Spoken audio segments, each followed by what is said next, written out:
有事？没有。但我有。我就想多陪着公子，有什么需要尽管吩咐我去做。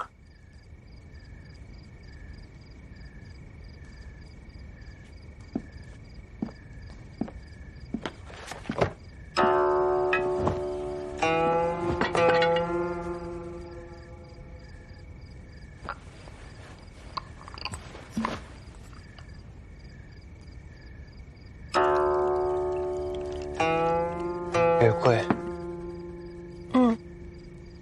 我看公子总爱在房间里点月桂熏香，就去药房领了一些月桂花叶，熬制了精油。我爹爹是文官，总爱在末里加一些上官家特殊调配的香味，为了辨别文书的真伪。所以，我也想给公子加一些。可能没什么功用，但如果公子闻着，心神愉悦，清静思绪，也是好的。你知道我为何喜欢月桂？教我礼乐的先生也曾教我辨识花草，粗通药理。月桂是种既恐怖又有魅力的植物，它的花意是蛊惑。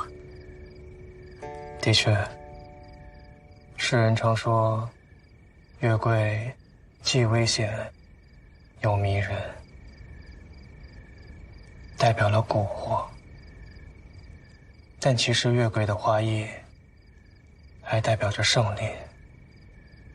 小女不才，让大人见笑了。月桂一直是传说中的长生之药，月中至宝，难以摘折。若有幸，可以寻到吴刚在广寒宫中种下的月桂花枝，无论挂上什么，铜钱也好，金玉玛瑙也罢，都可以无限采摘，馥郁满盆。能够摘到月桂花枝，绝非易事，所以人们将才子中举称为折桂。而西北方的一些蛮族，他们则喜欢将月桂花枝编织成环，做成头冠，送给凯旋而归的将士。所以，月桂也代表着胜利。这才是我喜欢月桂的原因。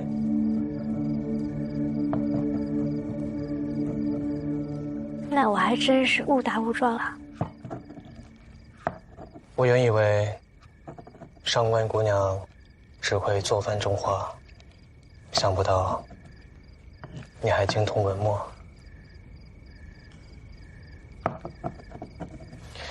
以后厨房的事你就不用费心了，按照我以前的习惯来就好。待在厨房对你来说有些委屈。公子若是不喜欢鲫鱼，我可以换其他的。我确实不喜欢。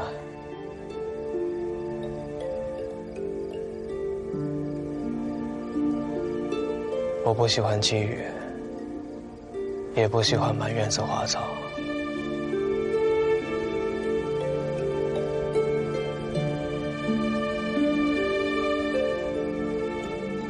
那公子为何还任由你初到绝宫，急于建立威信，我自是不便驳了你面子。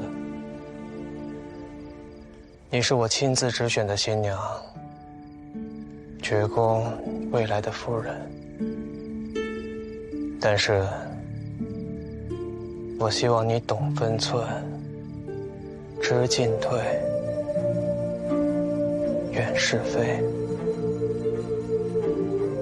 什么都逃不过公子的眼睛。你说的没错。方才是不是去了愚公？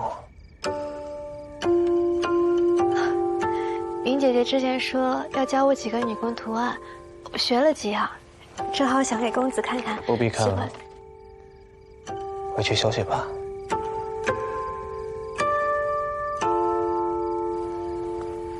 是。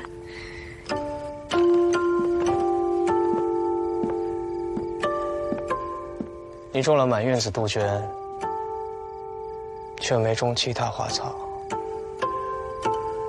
你可知道杜鹃的花叶？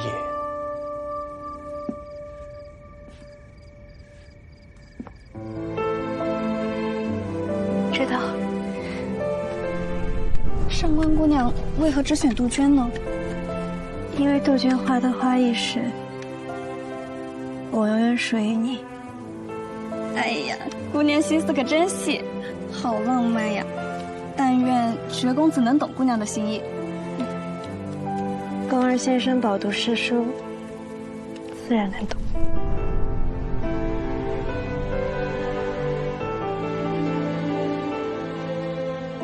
一会儿再走，帮我再抹些墨。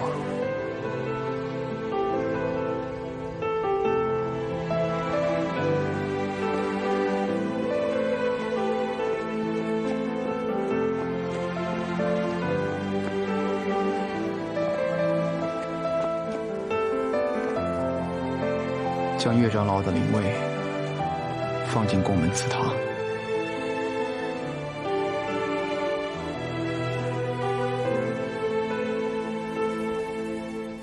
山雾流动，冬日更深了。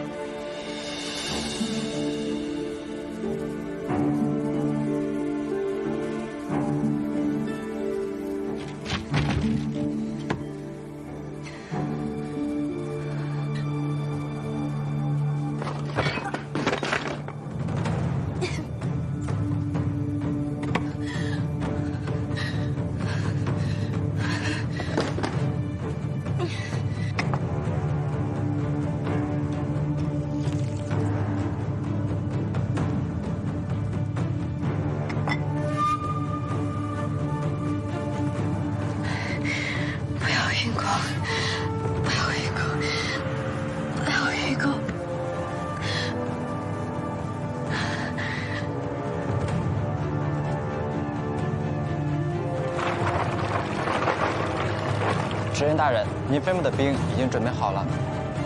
知道了，下去。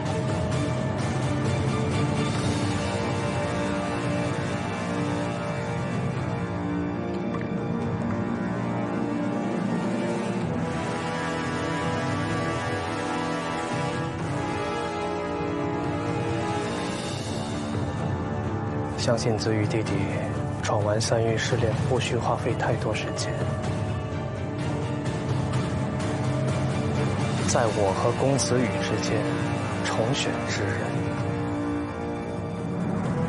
执刃之位，能者居之。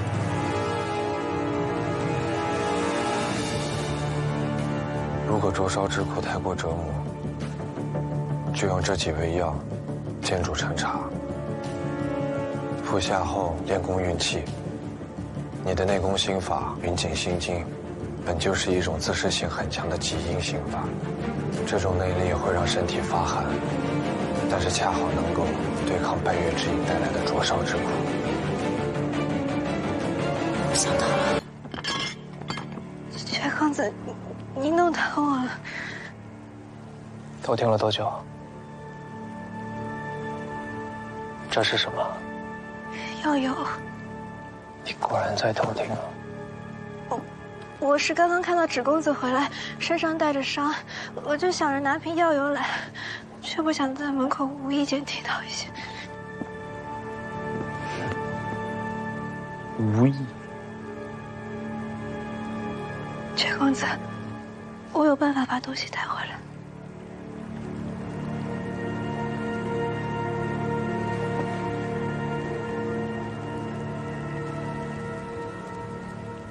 你到底听到了多少？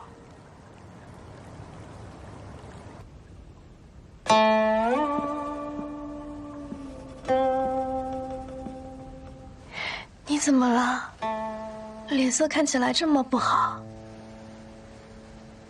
刚从后山回来，感染了一点风寒。这时受寒，多好呀！我巴不得受寒，五脏六肺都要烧起来了。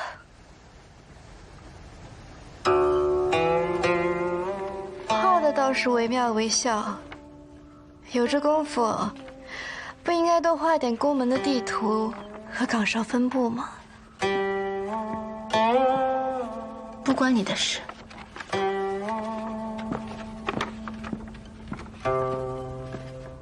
话说，公子羽对你这么上心，你和金凡的关系应该也不错吧？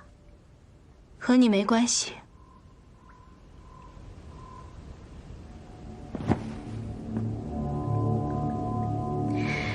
以前没有，现在有了。我需要你去靠近金凡，拿他身上一样东西。帮不了，你自己去拿。是帮不了，还是不想帮？帮不了，也不想帮。上次你还欠我个人情，怎么是不想还了吗？还人情可以，但你这是要我的命。你要我去偷金凡的东西，搞不好连命都会搭进去。你不是刚帮公园只送过药？那金凡的身手如何，你不可能不知道。我知道，所以金凡这个人肯定不简单，一个律师，本事有点高得过头了。我和他交过手，虽然胜了，但他和我交手的时候，连30%功力都没用上。既然他让着你，那你偷起来不是更方便吗？上官浅，你以为我不知道你要的是什么吗？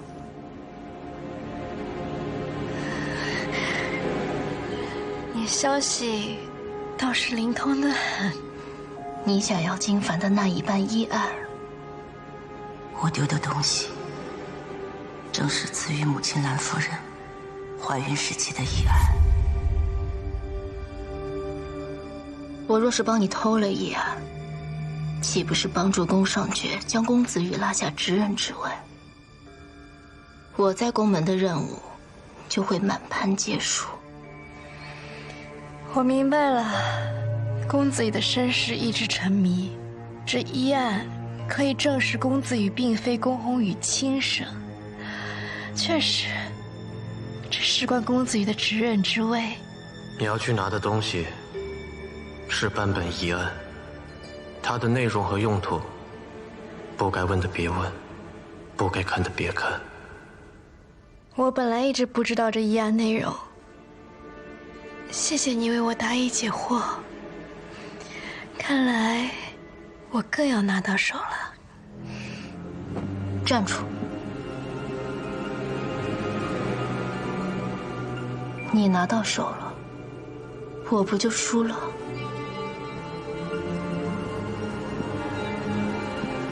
我的任务比你优先级高，直接刺客，输就输了吧。无锋任务，不分高低。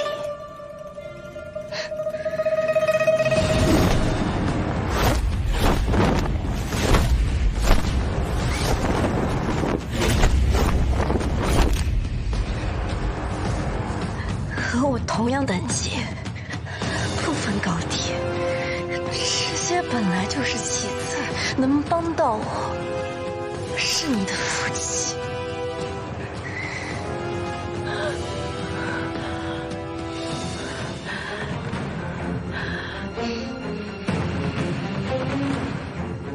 云姐姐，你若助我成事，我再助宫上爵成事，取得他的信任，就离成功更进一步。日后我大功告成，回乌风林赏，也会多帮你说几句好话。若你今日不帮我，别怪我手下无情。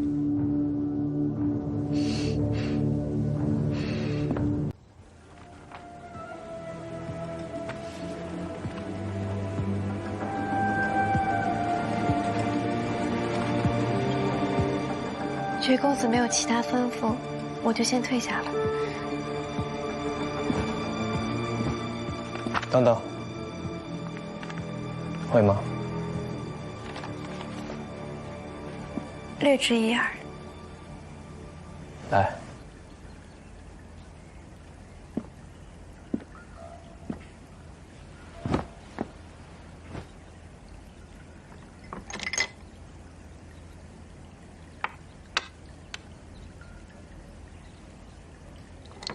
说说看，你是怎么拿到的？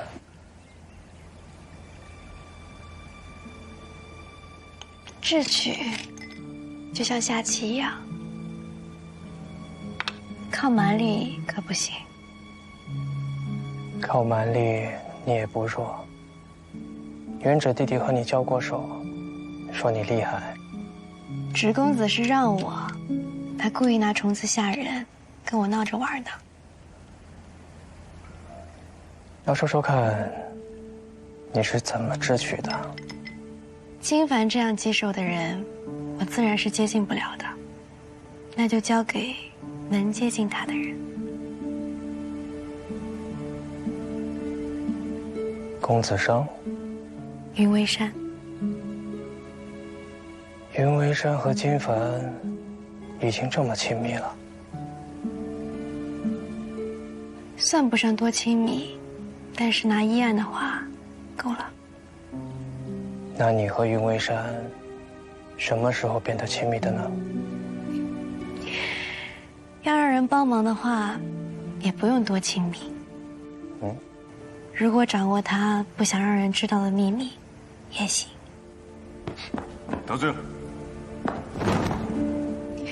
我和云微山说，如果他不帮我，我就把他衣衫不整、被侍卫看了个遍的事情告诉公子羽，再添油加醋说上几句，云微山就解释不清了。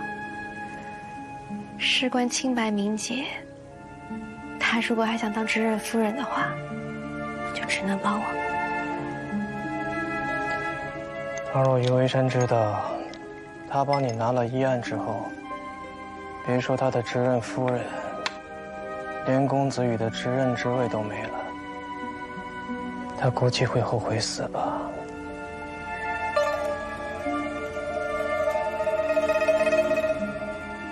这件事事关知任之位吗？你帮我做成了此事，想要什么奖赏吗？不敢。公子愿意让我帮忙，也是我的荣幸。况且，我这只是将功补过而已。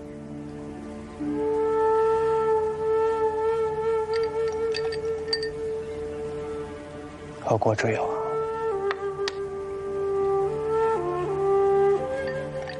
先前自作聪明之过。你不是自作聪明，你是真的聪明。但有时候，聪明反被聪明误。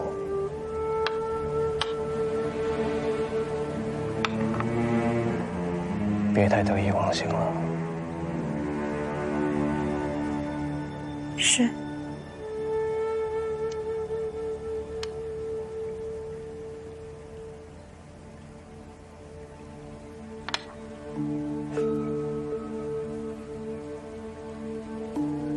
公子承让了。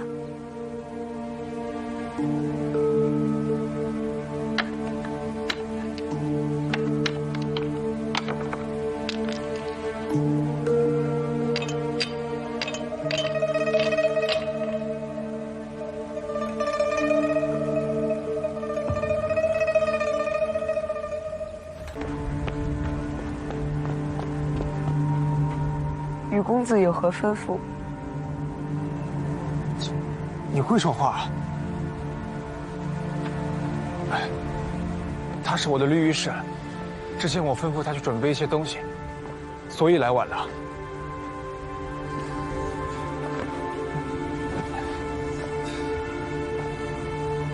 宫门祖训规定，贴身绿御史可以一起闯关，对吧？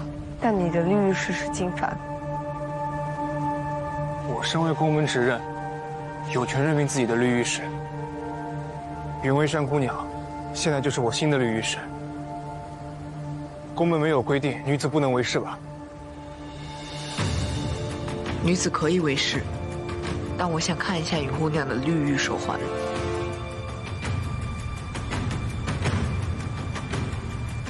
我进入后山试炼比较匆忙，所以还没来得及。在这里。进入后山之前，有一样东西我要交给你。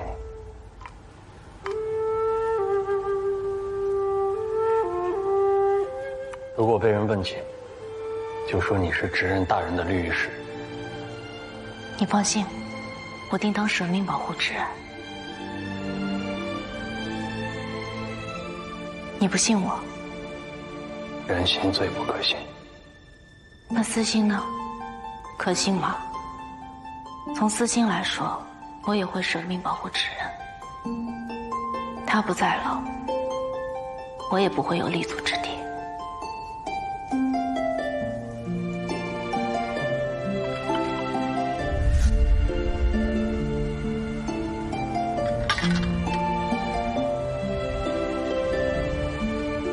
我去准备一间客房，云文山姑娘，请跟我来。不用，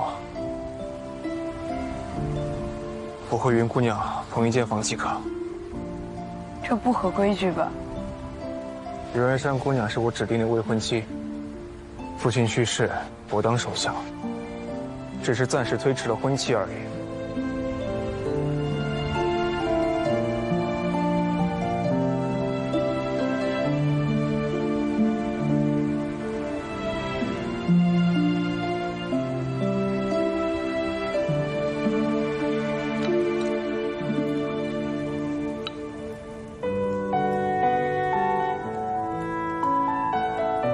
这是金凡的绿玉。公子离开之后，金凡就一直魂不守舍的。最后，在我和大小姐的逼问之下，才透露说三羽失恋极其凶险。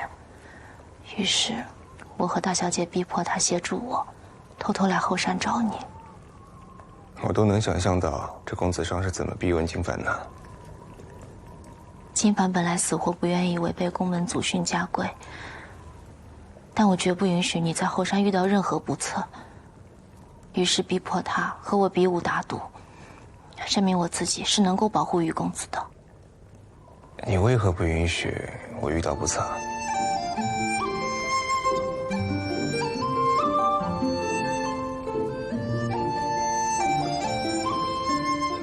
你说呢？好。所以你是比武输了，并和公子上一起耍赖，逼迫金凡，对吗？不是，我赢了。你赢了金凡？可能他本就内心有愧，再加上碍于我的身份，所以对我手下留情了吧。但他始终不认我是你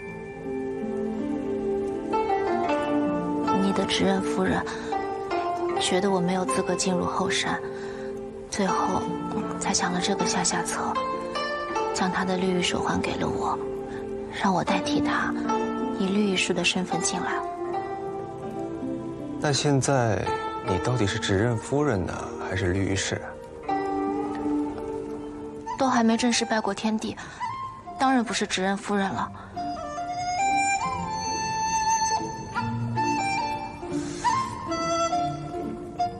那这位绿玉氏大人，能否请你把那边冷的药粥再热一下？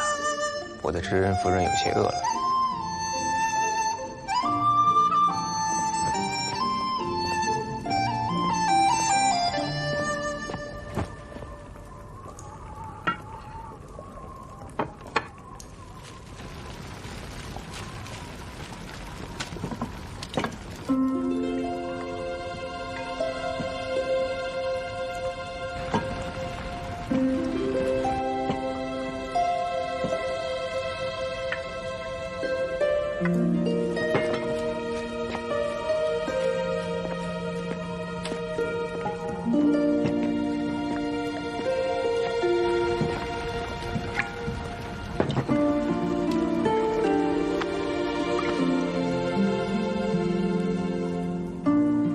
想把这屋子照得更亮一些，这样就能把你看得更清楚。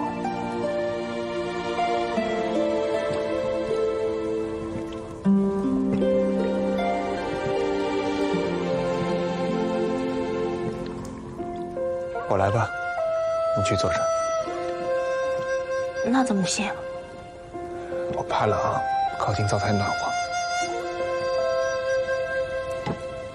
又胡说！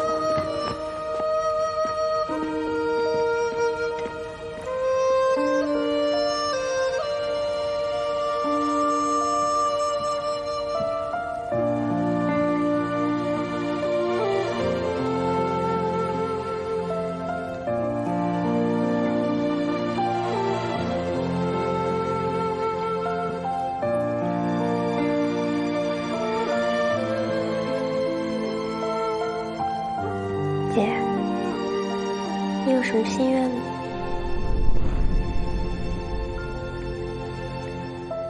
没有，一个想做的事都没有。人心里总要有点念想，才能熬过现在的苦吧。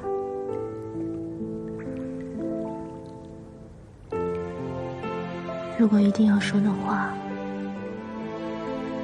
我就想过着寻常人家的日子，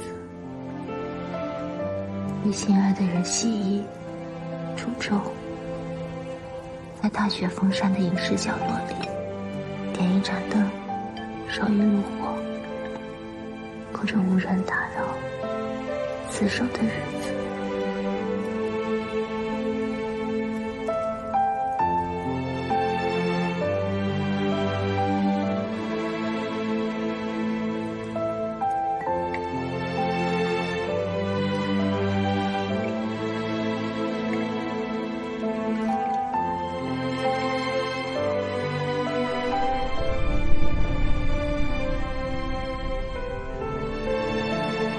你干嘛想我？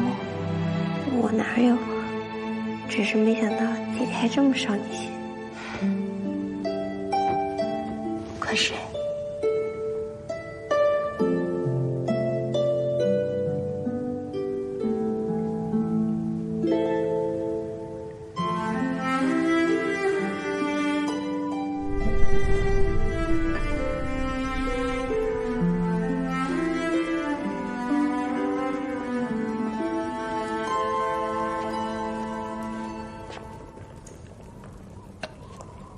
等一着。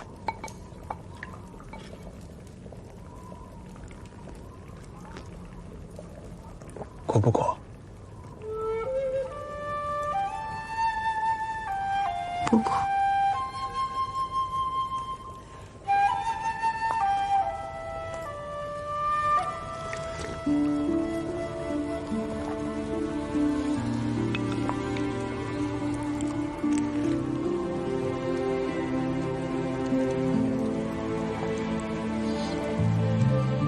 以后都不会让你吃苦的。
身有云雀，清风吟。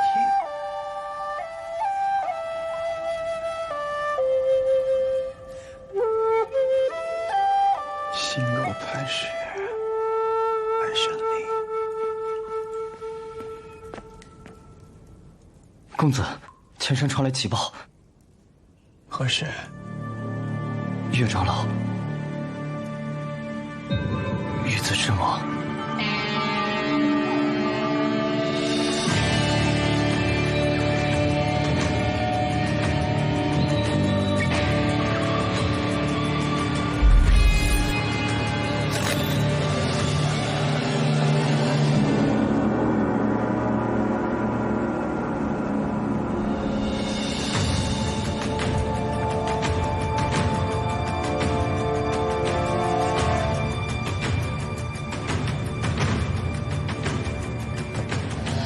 于公子，前山传来急报，需要大人您立刻返回。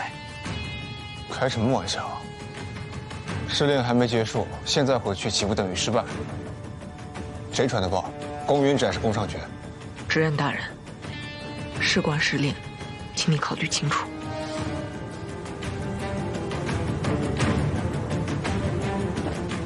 到底怎么回事？岳长老。岳长老遇刺身亡了。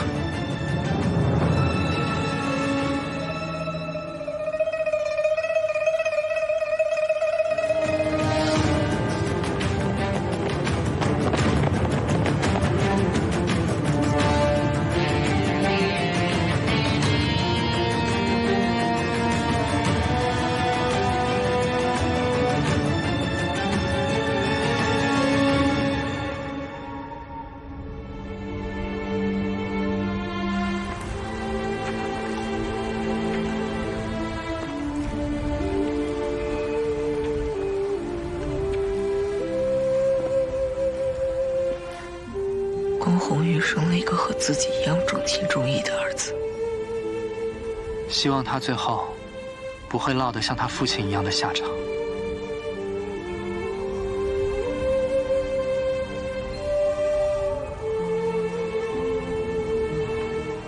宫门执刃的存在是为了守护家人周全，亲人逝去还让我专注试炼，我做不到。就算成功了，意义何在？如果连族人的生死都不管不顾，这种执刃不做也罢。为宫门生，为宫门死。我期待你成为真正执刃的那一天，那时我帮你把执刃袍披上。你跟我说，他之前跟我要的医书都看完了，这些都是新的。子羽啊，希望你一切顺利。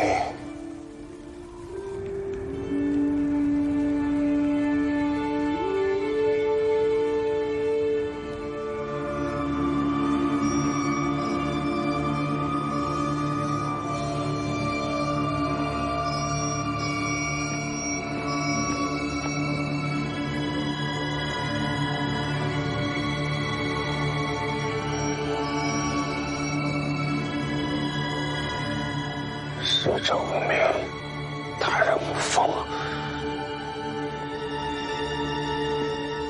早就跟你们说过，无风此刻另有其人。贾管事是被刻意栽赃，然后杀人灭口的。谁说宫门里只能有一个无风细作？无风行事，向来小心谨慎，除非万全把握，不会轻易出手。绝公子说的没错，若真是势单力薄，无风不会轻易暴露。留下血字，点名无风，更像是一种示威宣告。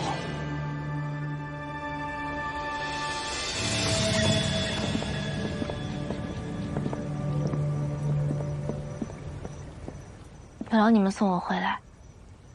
宫门今夜不平，云姑娘勿要四处走动，还请早些休息。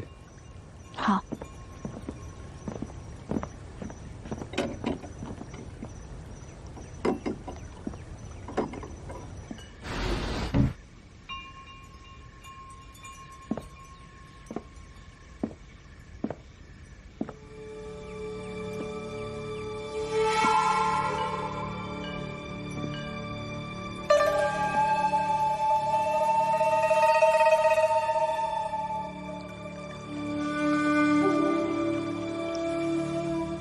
岳长老除了在脖子上有一道薄如蝉翼的剑伤之外，全身并无其他伤口。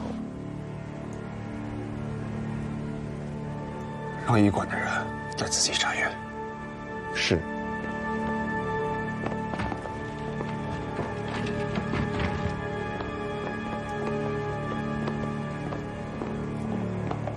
志刚的手尾，难道没有发现任何异常吗？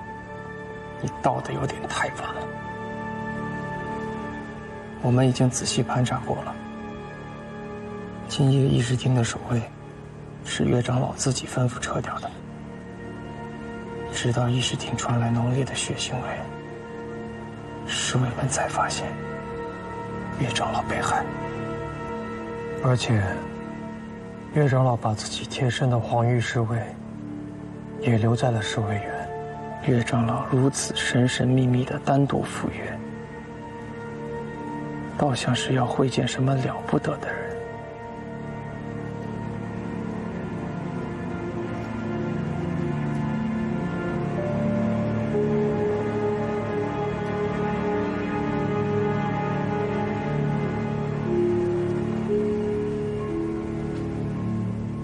这是什么？从你衣柜里翻出几张刺绣帕子，挺喜欢的，一会儿带回去。以后不要乱翻我东西。姐姐是藏了秘密，怕被我翻到吧？岳长老遇害，和你有关系吗？我还想问你呢。我在后山和公子羽一起。姐姐真有本事，后山还真的说去就去了。看来你不用忍受半月之苦了。岳长老到底是怎么回事？现场留了字：逝者无名，大人无风。又是无名。看来贾管事不是真的无名。无名还在宫门里，没死。无名潜伏了这么多年，一直沉寂着，为何会突然行动？看来不是出于无名自己的意图，像是被人胁迫。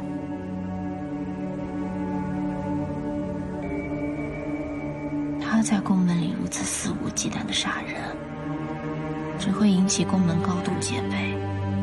之后，我们的行动只会越来越麻烦。再加上你我是外来之客，更加脱不了嫌疑。不一定，感觉宫门这次会把矛头指向自己人。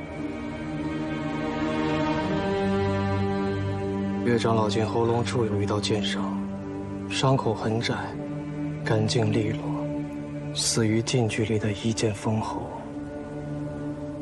能够让这个人走近自己而不做任何防备，岳长老一定非常信任他，或者说非常偏爱他。恐怕这个人已经在宫门处心积虑，谋划多年，地位更在贾管事之上。他能蒙骗我们多年，定是手段不凡，我们更要加倍小心。一只无风养的狗而已，不敢正大光明，只会暗中潜伏，兴鬼祟之风，行猥琐之事。那你别把狼当成了狗。掉以轻心的话，岳长老的死就是前车之鉴。你这是威胁我还是诅咒我？怎么，下一个就轮到我了？不管是狼是狗，总归是露出了他的爪子。宫门现在上下已经全面戒严，找出无名只是时间问题。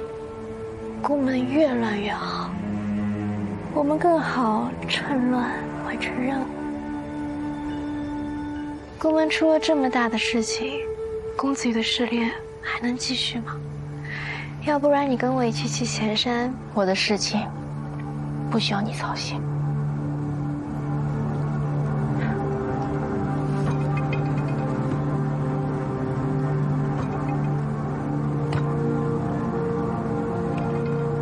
你身体好烫。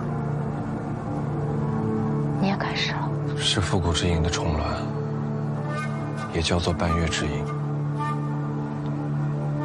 重峦在你体内孵化后，会让你的体温渐渐升高。如不及时服用解药，五脏六腑都会被慢慢烧完。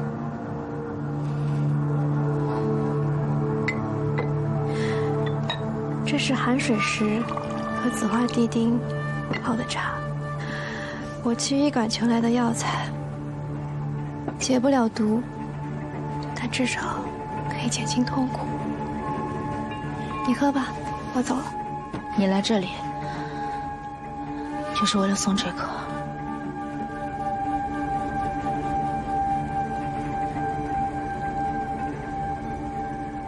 龙胆草，再加一味龙胆草。谢谢姐姐。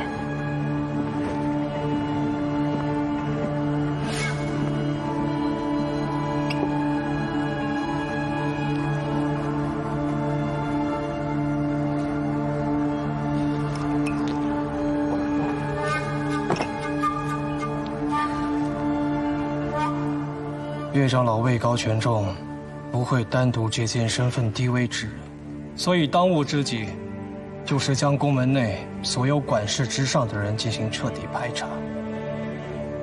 虽然内务向来是禹公的职责，但禹公子正在后山进行3域试炼，追查无名之事，就交由我来负责吧。上次你们调查完，就说贾管事是无风细作，这一次怎么放心交给你？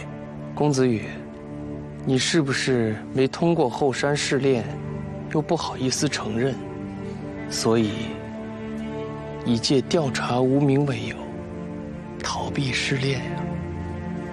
泽宇弟弟此刻出现在这里，想来第一关试炼已经顺利通过了吧？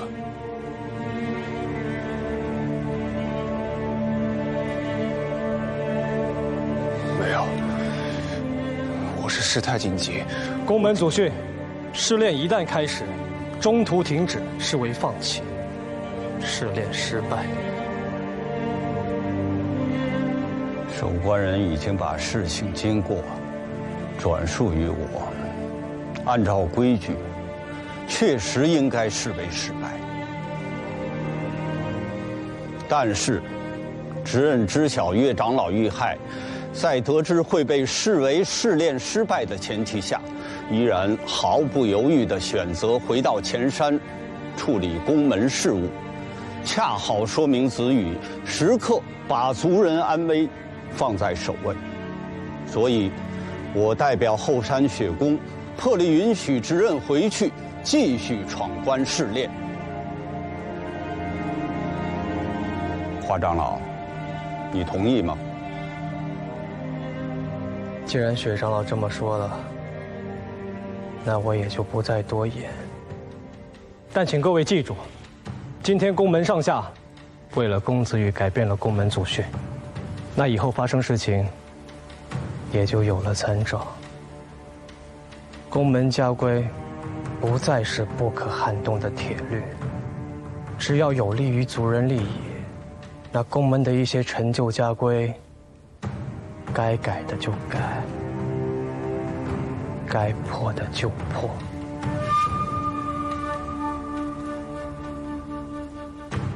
宫门突发变故，我在想，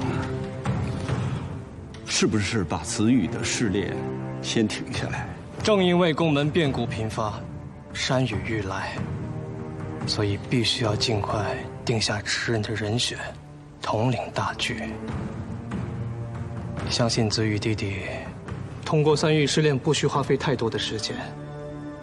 在此之前，就由我带领绝宫部下，全力追查无名。与在后山的羽公子，未来的执刃，里应外合，尽全力守卫宫门的安全。兄弟同心，其利断金，对吗？对。但是，爵公子给我闯关设了时限，那这次查案也应该给自己设下一个。无名一日不除，宫门上下都不得安宁。10天，10日为限，我必查出无名身份。如若失败，那以后爵宫上下都听从执刃的命令。但如果我10日之内破了无风之谋，而公子羽还未通过第一关试炼，那我希望宫门上下所有族人一起，在我和公子羽之间重选执刃。就如长老们所言，族人利益高于一切，执刃之位，能者居之。可是公家门规从来没有重选执刃一说。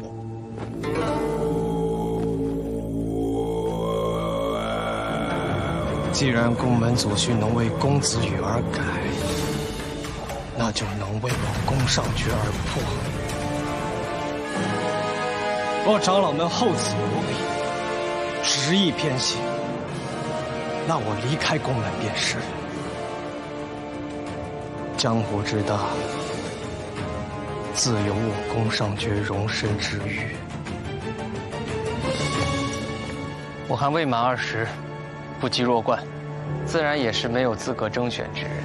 但这宫门规矩，若是可以为了公子羽而改，那也可以为我宫元旨而破。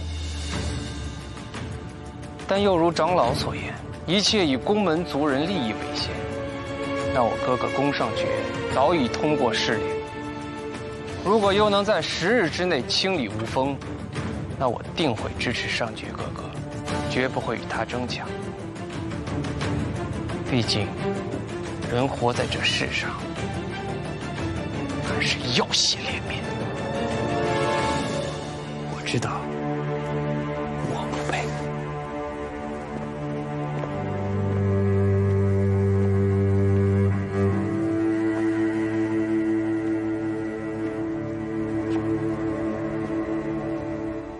事发太过突然，一切只能从简了。哥，此人是谁？几位公主还是太过年轻，长老更迭是初见。岳长老亡故，按照宫门规矩，由岳氏族人继承长老之位。岳公子，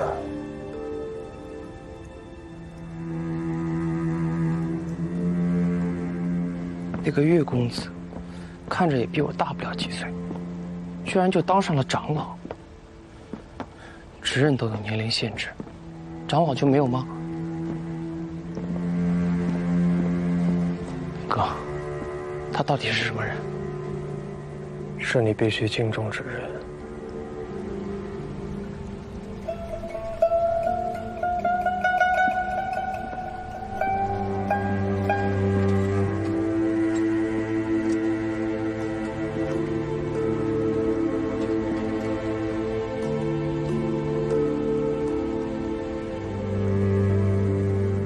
雾姬夫人，真是稀客啊！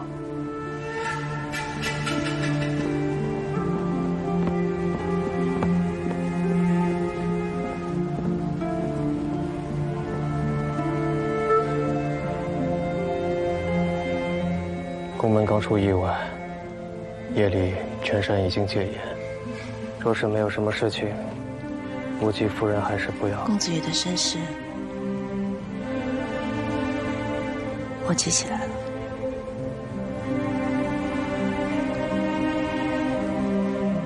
夜露霜降，屋外寒冷。雾姬夫人，随我回爵宫详谈吧。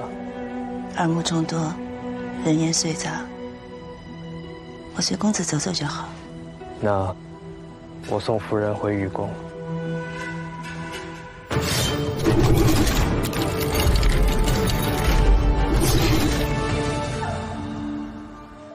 每位夫人从怀胎至产子，都会从医馆调配专属的大夫全程看护。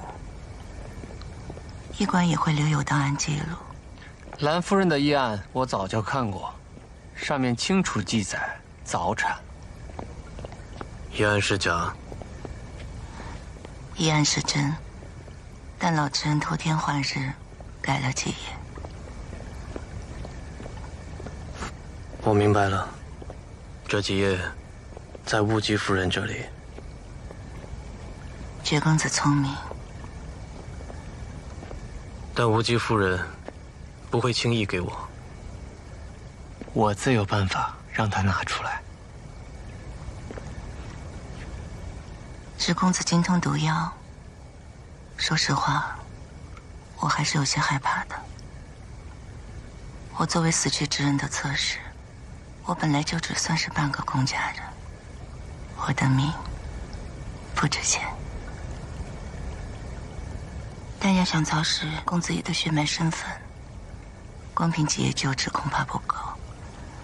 如果到时候我能作为人证，医案作为物证，定能助绝公子成事。原指弟弟少年顽劣，不懂礼数，乌姬夫人不要介意。你能突然想起往事，自然是好。只是我很好奇，是什么让你改变了心意？毕竟，你是子玉，亲如己出。我在这儿待得太久了，久到已经厌倦了这里的一切。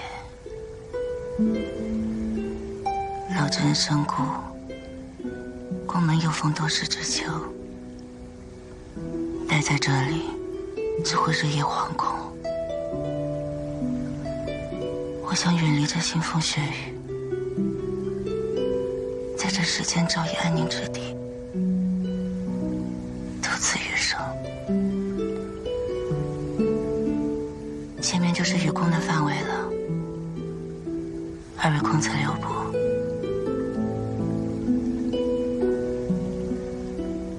一路曲折，绝公子不要走错路才好。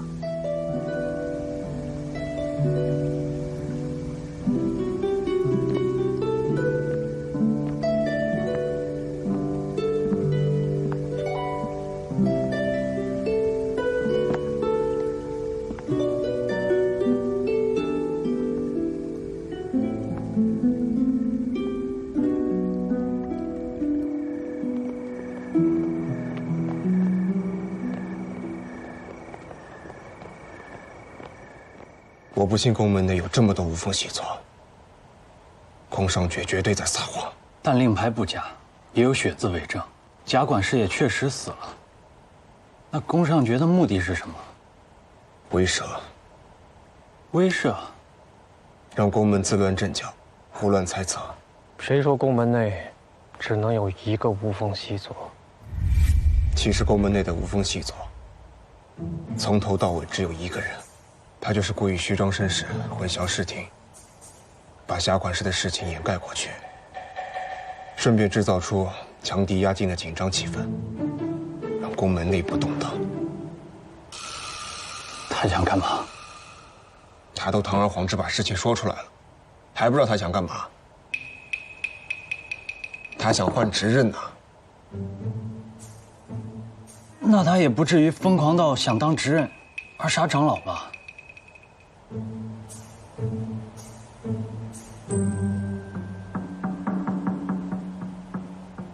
对了，关于第一关试炼，我要是你，我就找云姑娘商量商量办法。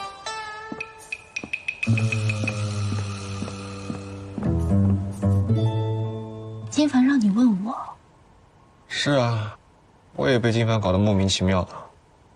他只告诉我第一关考验的是内力，其他就没说了。内力？嗯，他暗示的很明显。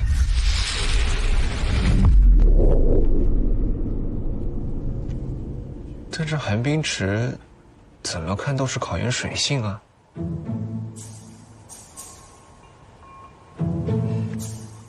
这试炼既然是为了选拔继承人而设，考验水性好像不太合理吧？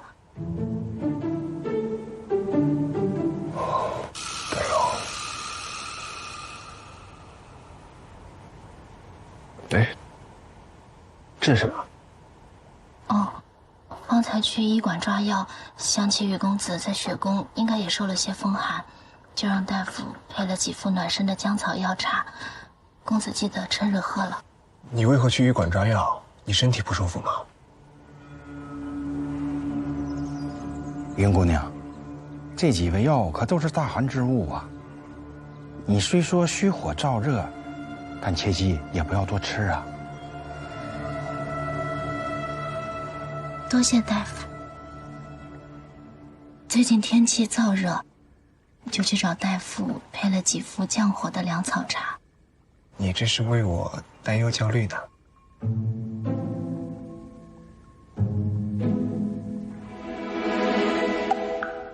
方才看见下人们都往屋子里送兵，说公子要练功。别提了。我知道公子闯关心切，但也切莫操之过急，身体吃不消的。放心，我没事的。那我先下去了，公子记得把药喝了。哎，阿云，你不多待一会儿吗？阿云，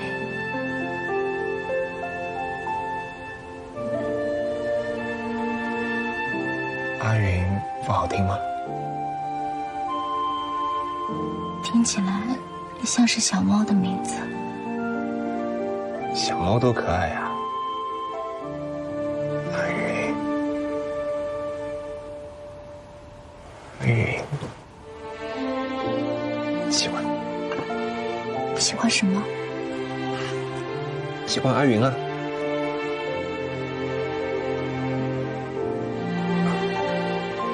喜欢这个名字。